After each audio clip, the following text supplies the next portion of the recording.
commence d'abord par féliciter El Malick. Je le félicite pour d'abord une seule et unique raison. Il a impulsé à l'Assemblée nationale.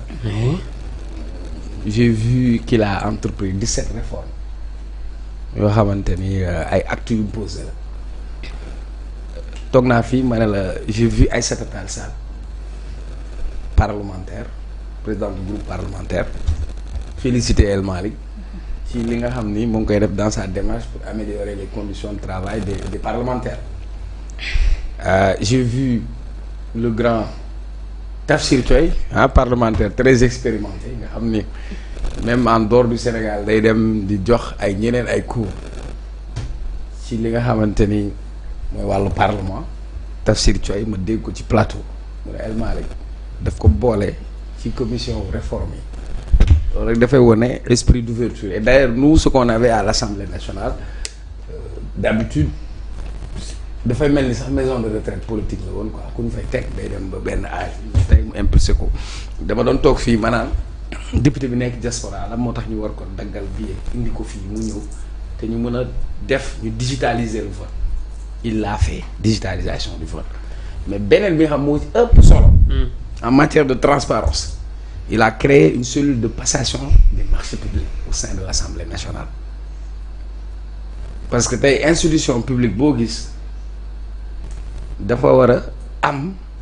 commission de passation des marchés publics am cellule de passation des marchés publics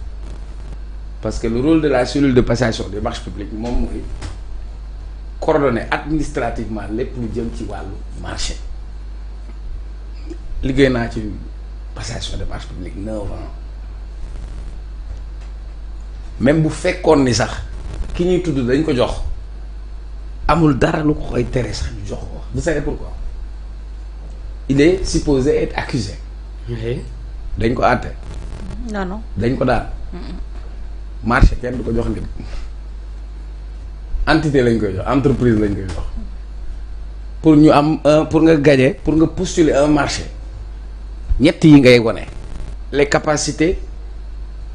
financières wane ni yow parce que état après lay fay nga wane ni yow buñ la laajoon mën nga dem nga régler ko beneen bi nga génnee les capacités techniques et pour montrer les capacités techniques dañ lay laaj ay preuves mooy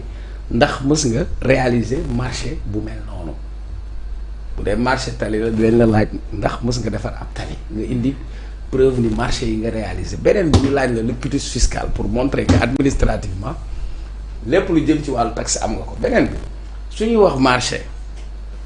kenn ñemewul def marché te defoo appel d'offre boo koy def dañ koy wax dañ koy bind ci journaux te bu ñu koy bind ci journal duñ ko bind ci journal benn nit loi bi def ko am nu mu ko organiser. Donc pour man soo demee bay wax li ngay wax na la leer c'est aussi simple bu fekkee nag li nga wax leeru la buñ la woowee nga wax li nga wax fa nga ko teg mais bañ a def comme jeu technique daan ba pare ñu ne la ñoo ko daanee ngay laajte fu mu ko teg c'est aussi simple. Je suis pour la liberté d'expression. Oui.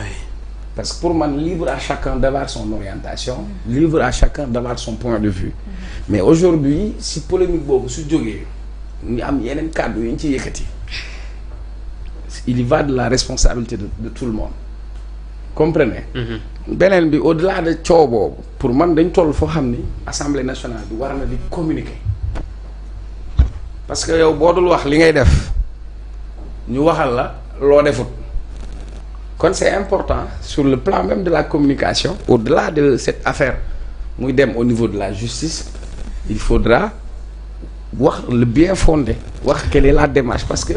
tey mënuñu ñëw ne dañuy nekk ci transparence si les gens n'ont pas la bonne information après supputation moo ci am dégg naa walla wax nañ walla nangam nañ donc pour man foofu laa ci tool maintenant keneen ku mu neex mën nga défendre lool la liberté d'expression ne signifie pas la liberté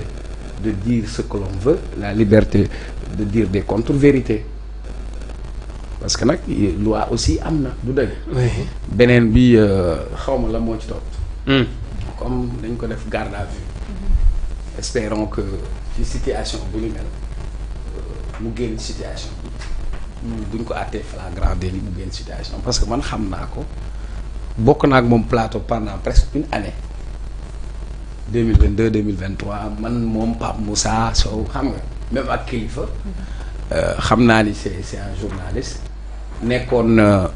chargé de communication je crois ANER mais à un moment donné il a ses propres positions il faut ñu accepter ay propositions keneen ki ñu ni ñuy convoqué te ñu kan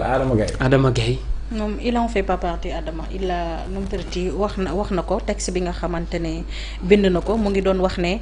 dafa lire ci Libération ne dafa bokk ci ñi nga xamante ne moom lañ convoqué. moo tax nee na mu jotoon effacé li mu bindoon Facebook mu ne j'apprends que je suis pas concerné par la plainte qui fait du bruit El Malick étant mon goro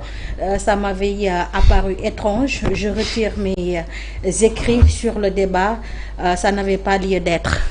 mais lan lañ mën a dégg ci loolu quand même Adama tout le temps day wax après mu génn wax leneen oui en tout cas daal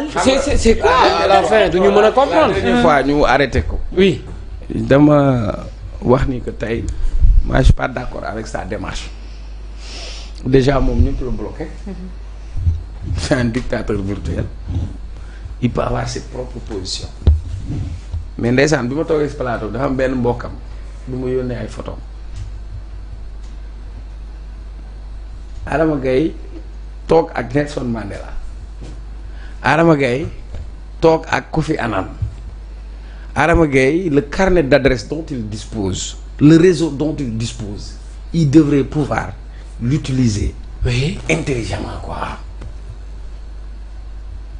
mais à la limite sur yenn bindam yi yenn comportement yi moi je me dis kii est-ce que ça va très bien daal xaw ma ndax comprendre nga wala comprendre fi may waxee bi ñu ma yónnee Adama Gaye réseau bi mu am bu ma la yónnee woon photo yi toog ak Kofi Annan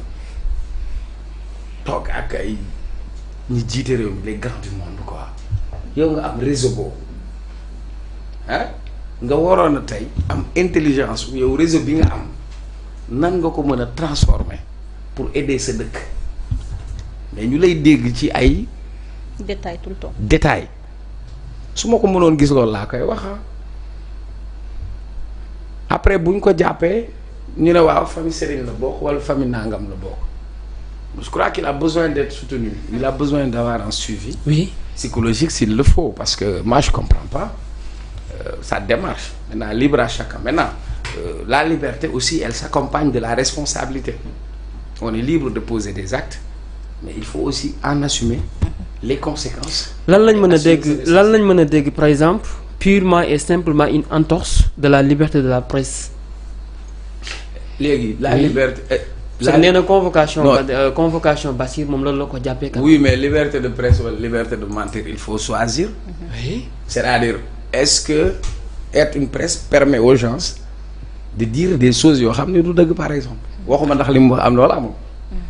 mais est-ce que au nom de la liberté de la presse. on peut divulguer de fausses informations. on peut donner de fausses informations. ba pare beneen bi l'impact et l'enjeu. je ne parle pas dañuy ñëw nañ way jubal jubanti si vous vous rappelez Diomaye laa dégg mu wax mu ne journaliste yi ni ngeen ma mën a dimbalee fépp fu ngeen gis ab njubati wala lu deful wax leen ko ñu faj ko mais tamit lépp lu ngeen wax ci njubati te doonul dëgg ngeen assumer la responsabilité. La liberté elle s'accompagne de responsabilité man falaa ci yam voilà maintenant li ci des coow li bëri na on parle de ouais auto machin gauche droite mais la moo tax ñu indi passation des marchés la moo tax ñu wax marché oui mais c'est le meilleur outil de transparence parce que lépp dafa tënk ci code des marchés publics la preuve mooy li ñuy njëkk a indi mooy la libre concurrence loo xamante ni du in petto wala lu ñuy nëbbu loo xam danaan fàng daaj bu kii gañee marché bi yow soo la neexee àndoo ci ni mu ko gañee mën nga def recours may nañ la nga def recours gracieux d'abord au sein même de la structure su boobu jàllul may nañ la nga dem saisir ARMP léegi xaw ma ARCOP ah y a des règles et des procédures à respecter. Très bien. Maintenant pour man aussi assemblée nationale bi tey nii seen chargé de communication yi war nañu bind pour éclairer l'opinion pour wax leen marché bi lii la woon effectivement ñii ñoo soumissionnaire bi ñëwee la meilleure offre bii la woon. offre bii moo gagné jeex na. très bien Serigne lan moo ci sa xalaat ci mbir yi. waaw sama xalaat de lu gàtt la xam nga sànq ci presse bi ngeen daanalee. oui. xam nga nag bu ñu waxatee dëgg bari na ñu ñuy woowee journaliste mais li ñuy def du journalisme. xajal micro bi. li ñuy def alburaax du journalisme. lan la kon. non c'est du entre guillemets maataïsme. maa tay te nee naa nag presse dañu ne presse bi li ñuy xaar ci moom mu nekk le 4e pouvoir.